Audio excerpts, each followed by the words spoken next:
Hello everybody, this is Steve Grace back again. I'm going to talk to you a little bit about the Simmons broadheads, all the different Simmons broadheads that I shoot, and the different aspects of each head. Now this is a Tiger Shark, and this one it came slided when I ordered it. It came slided for the bleeder, the little small bleeder, which is really not that small. I think it's 1 1/16. But it looks small compared to the head, because this head is like 1 9/16 wide. And like I said, it's vented. And after my modifications to it, it comes in, even with this bleeder, at 154 grains. Now one of the modifications that I did to it is I single beveled the tip. That's something I really like to do. And I don't know whether you can tell with the camera, but it's sort of single beveled and tantoed. And what I do, I just single bevel the tip so it transitions back to a double bevel. I like a double bevel better. It sharpens up easier for me. So essentially all I'm doing is creating a tip that's single bevel. And I just did a post a while back on Facebook and was talking about the best tips, and it was unanimous that the best tip on a two-blade broadhead is the single bevel tip, and sort of coming in at a tanto. So that's what I do. And these Simmons, most of them are like, I think, 154 thousandths thick blade. Even if you double bevel it all the way to the tip, you're probably never going to get a tip to curl. But I take the probably out of it and single bevel the tip, and that does two things. It makes a more durable tip, and it also makes a tip that'll induce rotation as it penetrates and snap. And you know, a lot of people think it takes a single bevel broadhead to break bone better than a double bevel, but all my testing shows only about 1/16 of an inch of that tip goes in before it displaces and just breaks that bone. You're not really cutting bone in two, you're hitting and breaking the bone, and it doesn't take much penetration of that tip. So all you need is a single bevel tip. And this would be look more like a complete single bevel tip all the way, with no double bevel in it all the way to the tip, a big square edge. And a lot of mine, they're not going to that extreme. I just do a partial single bevel. I'll take a new broadhead and I'll hit it. And the way you do that, you kind of angle it where you're not getting the whole blade. You angle it in, and on the same side, you flip the broadhead. You don't move from side to side. Now this is a can onion sharpener. You do a double bevel, you're going side to side, sharpen it. When you're single beveling the tip, you pick up the rear end, touch it, flip it over. And you know, it takes quite a bit more of that before you see the single bevel taking place. You'll start seeing the chisel tip form. And but that's what I do on the Tiger Shark. I killed an elk with this thing with a compound bow set on 70 pounds. Went through the shoulder blade all the way through the length of the elk. Came out about the last rib, stuck out about 6 inches. And that's impressive. It went right through the heart of that shoulder blade.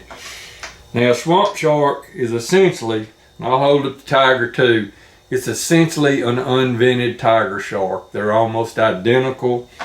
Here is a Swamp Shark with a bleeder that I made out of some razor blades, some German razor blades, and it comes in at 180 grains, and it's got a good solid single bevel tip.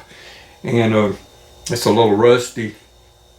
Been in my quiver for quite a while, and I've been shooting in some rainy days and everything rust up pretty bad. Now this, I'll go back to the Tiger Shark and add one thing. If you shoot a compound, it is a great head. It's probably the compound shooter's choice. The Swamp Shark is a great head. It'll penetrate a little better because it's a little heavier, and you could probably shoot this really good with recurves down to 40 pounds. But I'm gonna move up to the Safari, and it's moving up in weight. This Safari, as it is now, I modified this one for the small bleeder, and as it is, it comes in at 212. The tip's been single beveled, it's been slided for the bleeder, And I also, as in most of my Simmons broadheads, I've created a keener bevel. You can see that instead of having the angle that comes with the Simmons, I'll lay it down a little flatter, and I'll grind off some material till it gets to the point and forms a bird. Put a keener bevel. Now this Safari, this would be the head that I would advise anybody shooting 35 pounds, 40 pounds. This would be the head of choice, in my opinion, because it's so long. It's basically an old Interceptor, but made new. It's not quite designed like the old Interceptor, but it's just as long. And I love this head. My train of thought when using this head right here is that I need to shoot my heavier bow with it and just not worry about shoulder blades. I think I can get through any shoulder blade, any bad angle, any 1/4 deer. I'm sending it. It's going to go through that shoulder blade all the way through and stick out the other side. I've done it many times with heads that's not designed for penetration like that. And here's a Timber Shark. It comes in at $194, and it is Dave's design, where he put what I call the wings, the widest portion of the broadhead back behind, up in where your arrow goes up inside, and this creates a head, like I've mentioned before, that balances well when it spins. If it does have a slight wobble, then the part back here is kind of counterbalancing. And I mean, these heads, I don't know, I really don't have any explanation why they shoot so well or fly so well, but these heads really fly well. That's designed that way. And this Timber Shark comes in at 194 grains as it is. Now on it, I'll do a slight partial single bevel tip. I just want to get a little bit of a squaring of the edge, a little bit of that, but I don't do a full bevel because I want a keener tip. This head is a little bit wider. If you look at the Safari and this head side by side, this Timber Shark is like a full 1 3/4 wide. It's really a big head, but you still can shoot it with recurves and long bows in the 40-pound range. It's still going to penetrate well. Now you get up in the bigger heads. Here's a Tree Shark, and it's a glue on, and I have got 100 grain tapered insert in it. So this head comes in at 240 grains, and it's a monster. I've got it slided in the ferrule part for a bleeder. And this is the one that I shot what I call the world record blood trail, the biggest blood trail I've seen out of hundreds and hundreds of blood trails. And it's an absolute monster. I'll single bevel the tip a little bit on it. I don't go full single bevel. I just sort of go partial and get a little bit of a flat spot. And as I said, these tips, they never curl on bone, but you just get a little more insurance by single beveling it just a little bit.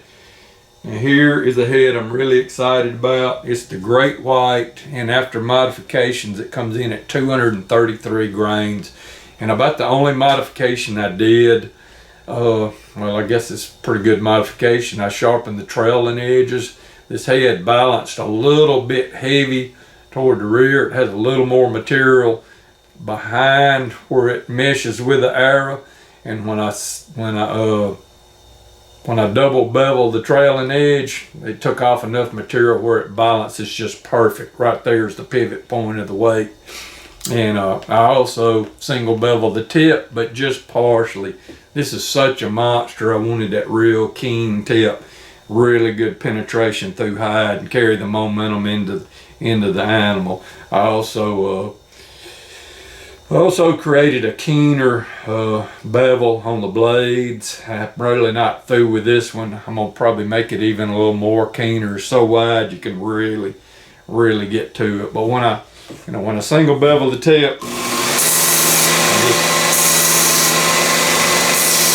I did that about 5 or 6 times, and it just got a little bit of a square edge on the tip, and made it a lot tougher. I still think you could probably bust bone with this head because it's so short between the ferrule where it joins with the arrow and the tip. You really got a lot of stability there, and but I'll probably slot this one down here and add some bleeders to it, and really make a monster head. This will be a stay away from the bone head for me. But that's some of the modifications that I made with the Simmons, and like I said, they do have the varying weights. The Tiger Shark is a head I don't shoot anymore, but I'll start with the Swamp Shark, and that's probably be my hog.